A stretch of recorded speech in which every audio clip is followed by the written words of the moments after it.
ओशो के सानिध्य में बहुत सारे ऐसे अवसर मिले और ऐसी घटनाएं घटी जिन्होंने मेरे जीवन में बहुत बदलाव लाई। ऐसी एक घटना बताती हूँ। ओशो पूना में सोन माँ के घर ठहरे हुए थे और पूना कम्यून शुरू नहीं हुआ था। जब भी पूना जाते थे तो सोन माँ के घर रुकते थे और मैं भी उनके साथ थी वहाँ पर। सुबह प्रवचन के जाने के लिए ड्राइव करके थोड़ा दूर जाना पड़ता था प्रवचन स्थल पर। ओशो टाइम के बहुत पक्के थे, बिल्कुल टाइम से तैयार हो जाते थे और हम सब तैयार होके नीचे आ गए। फर्स्ट फ्लोर पर सोन माँ का घर था, उतर के नीचे आ गए। कुछ मिनट रुके, किसी कारण सोन माँ का ड्राइवर नहीं पहुंचा। ओशो ने अपनी घड़ी देखी और एकदम से बोले कि लेट हो रहा है, चलो बैठ जाओ जल्दी कार में, और खुद ड्राइवर के सीट पर बैठ गए।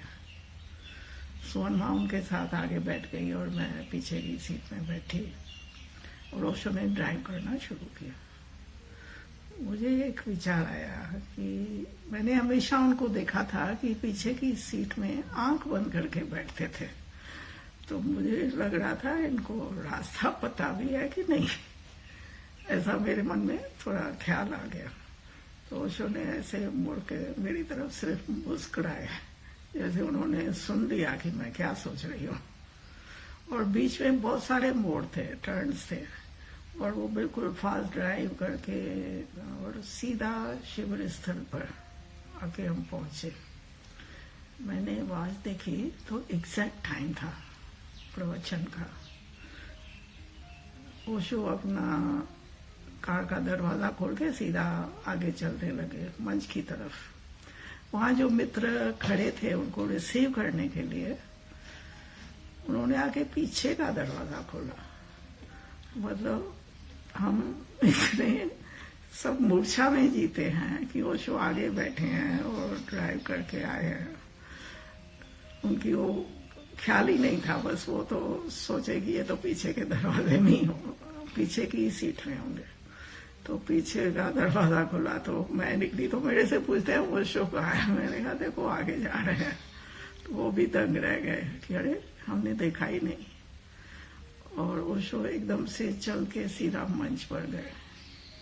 मंच पर जाके बैठे, मैंने आवाज देखी तो एग्जैक्ट टाइम था जिस टाइम पर हमारा प्रवचन शुरू होने वाला था। ये बात मुझे बहुत गहरे तक छू गई कि ऐसा मास्टर जो टाइमलेसनेस में जीता है, समयातीत में जो जीता है, उसे भी समय का इतना बोध है कि समय से पहुंचना है। ये मेरे लिए बहुत ही एक अद्भुत जैसे सूत्र मिला मुझे।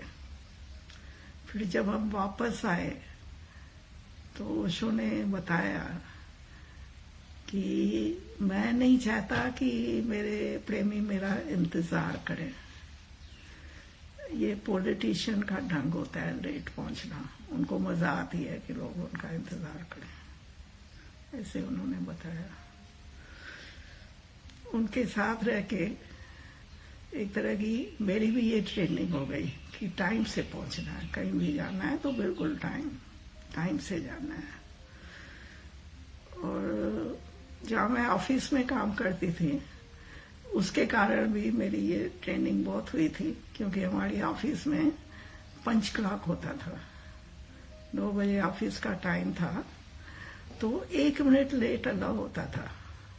9:02 पहुंचे तो कार्ड पंच करना पड़ता था, तो वहां रेडिंग आ जाती थी, मीन्स यू आर लेट। और महीने में 4 लेट ही अलाउ होते थे। 5वां लेट हो गया तो आधा दिन लीव कट जाती थी।